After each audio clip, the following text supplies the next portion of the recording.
मगर जो कागज आया है आपके पास में, उसमें साफ साफ लिखा हुआ है कि जैद को फांसी की सजा सुनाई गई है, तो वो क्या है? जी, फिर हमने जैद को, अब इसके बारे में जैद के बाद जब हमें इस चीज़ का पता चला इससे थाने से, जैद का एक दिन फ़ोन आ गया, हमने उससे पूछी तो वो कहने लगा कि मुझे फांसी हुई थी, यहाँ पे सजाए मौत का आदेश आया था। अस्सलाम वालेकुम दोस्तों मेरठ के रछोती गांव का रहने वाला जैद, जो कि सऊदी अरब में जॉब कर रहा है। फिलहाल पिछले 2 साल से वैसे तो वो जेल में है, और अभी हाल ही में एक खबर सोशल मीडिया पर बहुत ज़्यादा सुर्खियों में थी कि जैद को सऊदी सरकार ने फांसी की सज़ा सुना दी है। पिछली वीडियो में हमने भी इस बात को कवर किया था कि जैद को फांसी की सज़ा जो है सुना दी गई है, क्लियर हो गई है कि किस डेट में उसको फांसी दी जानी है। लेकिन इस वक्त एक बहुत ज़्यादा सुकून देने वाली खबर हम लोगों के सामने आई है, जिससे पता चलता है कि अल्हम्दुलिल्लाह जैद भाई की जो फांसी की सज़ा है उसको 15 साल की सज़ा में तब्दील कर दिया है।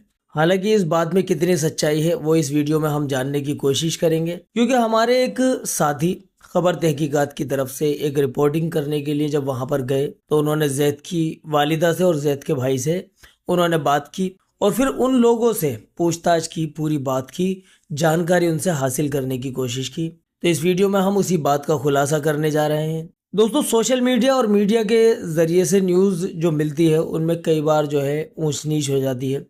जैसे कि पिछली वीडियो में हमने बताया था कि जैद को फांसी की सज़ा हो गई है और सज़ा की जो डेट है वो भी फिक्स हो गई है। हालांकि ये तो हर चैनल पर आपको देखने को मिल ही जाएगा।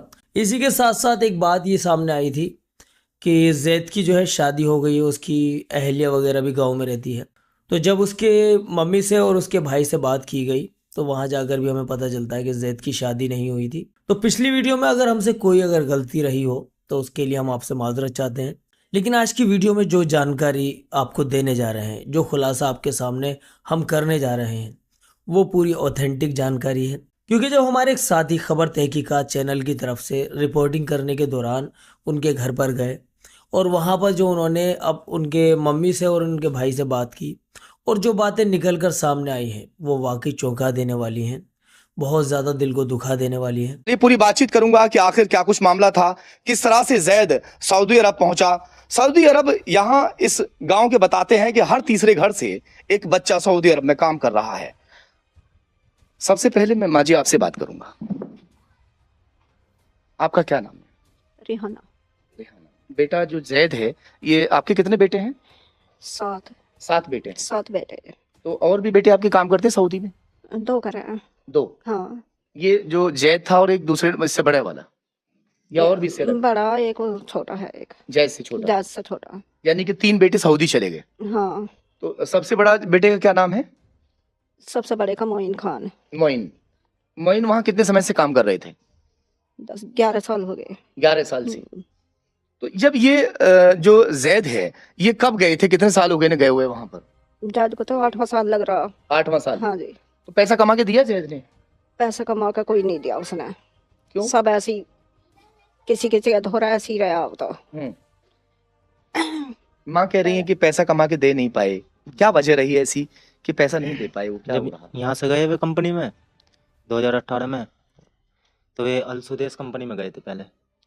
उसमें जाने के बाद में पहले तो लाइसेंस नहीं बन पाया उसका, अकामा एक आईडी होती वो नहीं बन पाया, वो बना तो फिर गाड़ी नहीं मिल पाई। और जब गाड़ी नहीं मिल पाई तो कंपनी मालिक ने उसे तनख्वाह भी नहीं दी। फिर गाड़ी दी तो गाड़ी थोड़ी वैसी थी, तो उसमें कंपनी भी लॉस में चलने लगी। कम वेतन, नाम पैसा खाने पीने को इतना ही मिलता था जो वहाँ खर्चे में उठा लेता था, बाकी यहाँ कुछ उसने भेजा नहीं। उसे लगा कि इसमें मेरा कोई अच्छा, जब यहाँ से गए थे जैद तो कितने रुपए महीने तय हो गए? जैसे सैलरी पहले तय कर दिया था, ड्राइवर वगैरह उस पे जाते हैं, तो कितनी सैलरी तय होके गए थे यहाँ से? यहाँ से 1500। 1500 जी। वहाँ के 1500 रियाल? जी। तो यहाँ के कितने थे?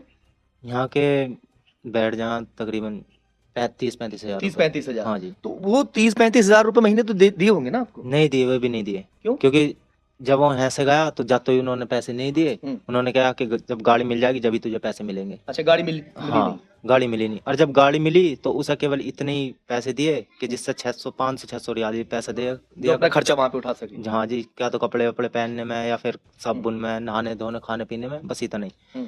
जैद को लगा कि इसमें ना तो मैं घर पैसे भेज पा रहा हूँ और ना ही मेरा कुछ हो रहा है, मेहनत भी ज़्यादा है। तो उसने एक कंपनी में बात करी, उसने कंपनी में उसमें पहुँच गया।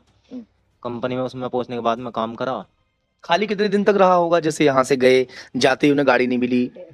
तकरीबन 1.5 साल तो उसमें रहा वो शुरू वाली कंपनी में। अच्छा, जी यानी यहाँ से ये मत सोचिए कि अगर सऊदी अरब या किसी भी विदेश के किसी भी शहर में वो जा रहा है, यहाँ से जाने के बाद वो जाते ही काम पर लग जाएगा। वहां जाने के बाद में काफी दिन तक इंतजार भी करना पड़ सकता है, खाली भी पड़े रहना पड़ सकता है, ऐसा होता है? हाँ जी, जी ऐसा होता है। 6 महीने 1 साल भी लग जाता है किसी किसी खाली को। पड़े पड़े। खाली पड़े पड़े। हम्म। एक लड़का है हमारे गांव का, 1.5 साल हो गए अभी तक ना तो उसका अकामा बना, ना ही लाइसेंस बना और ना ही गाड़ी दी, ऐसे ही पड़ा है। अच्छा, जिस शेख के पास में या कंपनी में वो काम कर रहे थे, जी उसकी जो गाड़ी है वो कहीं टकरा जाती है, ये सुना था। जी जी, ये अल जाफर कंपनी में गए थे, उसमें काम करा इन्होंने, पर इसने जिससे उधार कुछ ले रखा था उसमें जो काम चला वो उसे दिया इसने। देने के बाद उसने घर जब भी नहीं दे पाया, फिर उसकी गाड़ी का एक्सीडेंट हो जाता है। गाड़ी का एक्सीडेंट होने के बाद में उसे 10-20 दिन तो अस्पताल में ही रहता है वो। ज़्यादा तगड़ा एक्सीडेंट, गाड़ी बिल्कुल ख़त्म हो गई थी। कंपनी में आ जाता है, ठीक ठाक होने के बाद उसे मुदीर बुला लेता है कंपनी का, जो इंचार्ज रहता है। वो कह लगा ऐसा ऐसा तुझे पे दंड है और तुझे ये चुकाना पड़ेगा जब भी भारत जाओगे तू, ऐसे नहीं जाओगे। तो उसके जब ठीक सा हो जा, उनने सोचे अब तो भगले, यहाँ तो कुछ है नहीं, मैं कहाँ से दूंगा 2 साल 3 साल कमा के इसे कंपनी वाले को। तो वो चला जाता है कहीं मजदूरी करता है, उसे पुलिस वाला मिल जाता है। और पुलिस वाला कहता है तो एक काम कर, मैं तुझे इंडिया भिजवा दूंगा, तो मेरे द्वारा गाड़ी खड़ी है उन्हें चला ले। उसके पास पाकिस्तानी ड्राइवर और भी थे, वे भी काम कर रहे थे। रात को गाड़ी चलाती, कूड़े की थी, जने डंपर था वो, जैसे हमारे यहाँ मट्टी वट्टी में चलता है, उन्हें चलाया करता था, उसने बताया था। उसके बाद में एक दिन फोन आता है, वो कह लगा मैं जेल में हूँ। मगर कैसो, वो कह लगा ऐसा। जब पुलिस वाले के पास में है, कितने दिन तक काम किया होगा? तकरीबन 20-25 दिन ही बता रहा बस। जी। तो जो ड्रग्स मिला, सबसे बड़ा सवाल यहाँ है, जो उसकी गाड़ी में जो भी पैकेट था, ड्रग्स था, क्या था उसमें, जो वो पदार्थ जो मिला, आखिर वो कहाँ से आया, कैसे आया? और भी उसका एक दोस्त पकड़ा गया जो पाकिस्तानी था। जी, ये उसने बताया कि मैं शाम के टाइम, पुलिस वाला कहने लगा मैं नो तुम मेरा सामान है यू वहाँ सामान रखियो। बाकी ड्रग्स उसमें नहीं था, वैसे ही सामान था, घरेलू सामान उसका पुलिस वाले का। और उसकी जो गाड़ी थी वो दूसरी थी, घरेलू गाड़ी थी। अच्छा। तो वे तीनों बैठ के चले गए, 2 ड्राइवर पाकिस्तानी थे, वे भी थे। तो वे जाते हैं, जाने के बाद जैसे जैद ने बताया तो हमें पुलिस वाले रोक लेते हैं। गाड़ी रोकने के बाद हमें बाहर निकाल लेते हैं और पूरी गाड़ी की सीट पीट फाड़ते हैं ना, तो सीट में निकलते हैं 2 पैकेट, 400 ग्राम और 300 ग्राम। अच्छा, जी। ये कहाँ से आया? ये जैद ने नहीं बताया, ना ही उसने कहा पाकिस्तानी ना हमें पता, ना इसे पता। अच्छा। जैद को हमें क्यों कुछ नहीं पता, गाड़ी में 2 पैकेट निकले हैं। अच्छा, जेल में कितने समय तक ये बंद रहे? वहां से फोन आया होगा कि मैं जेल में हूँ, तो ये कब? जैद ने 2023 में ही बताया था। हम्म। और जो हमने जो छानबीन करी, कुछ कागज निकल के आए तो उसमें बताया, उसमें लिखा हुआ है कि 15 जनवरी 2023 को अरेस्ट हो गए थे जैद। अच्छा, जी 15 जनवरी को अरेस्ट हुए थे। जी और यानी कि लगभग 11 महीने में ये फैसला हो गया, ये दिसंबर में आ गया आपके पास में कि जो है जैद को फांसी की सजा हो गई। जी 2 साल हो गए। 2 साल हो गए जी। अच्छा, 2 साल में। जी 2 साल के लगभग में ही हो गए। हाँ, 2 जी। साल तो 25 आने वाली है। जी हाँ जी। सही। तो जैद ने कभी बताया नहीं कि मुझे फांसी हुई है। जैद से अभी 8-9 महीने पहले भी बात हुई थी, बीच में होती रहा, 1 महीने में 1.5 महीने में, जैसे बीच में बात हो जाऊंगा जेल से।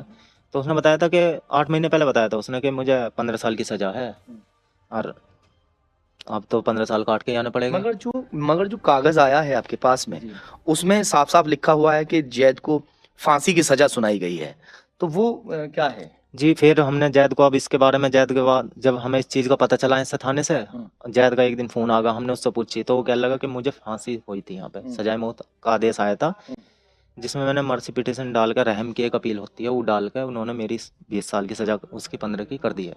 अच्छा जी, यानी कि फांसी की सजा को टालकर 15 साल की सजा कर दी। जी जी, ये कंफर्म हो गया है? ये कंफर्म हो गया। जो हमारे कुछ भाई भी हैं और गांव के भी हैं, उन्होंने जैसे ये लेटर गांव यहाँ पे आया तो उन्होंने एक वकील करा वहाँ पे, उन्होंने जानकारी निकाल ली। जानकारी निकालने के बाद में उसकी जो जेल के भी डॉक्यूमेंट हैं वे सब जो हैं, जो हाँ जैद को पता है वैसे जैद को भी उनके बारे में, तो वे कह रहे हैं कि इसमें तो 15 साल ही आ रही लिखी हुई है, सब ऐसी फांसी वांसी सजा। तो मगर ऐसा सुना जा रहा था कि जैद को मालूम ही नहीं है, जैद जो है इस भ्रम में है कि 15 साल की सजा उसको हुई है, जबकि जो कागजात दस्तावेज ये बोल रहे हैं कि उसको फांसी की सजा सुना दी गई।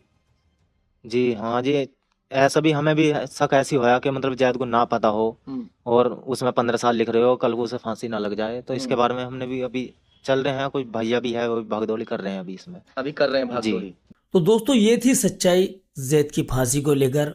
हालांकि जैद के भाई ने और जैद की वालिदा ने जो बात बताई है अभी उनका भी यही कहना है कि जो उनके एडवोकेट हैं या उनके जो जानकार हैं वो इस बारे में अभी छानबीन कर रहे हैं कि ये जो सऊदी गवर्नमेंट की तरफ से फरमान जारी हुआ है जैद को फांसी देने का, तो ये जैद को फांसी देने का फरमान है या फिर हमारे भाई जैद की जो सज़ा है वो 15 साल की सज़ा में तब्दील हो गई है। अभी जैद की वालिदा और भाई भी यही बता रहे हैं कि उनको जो पता चला है, पता तो यही चला है, जैद ने भी यही बताया है कि मेरी जो सज़ा है वो 15 साल हो गई है।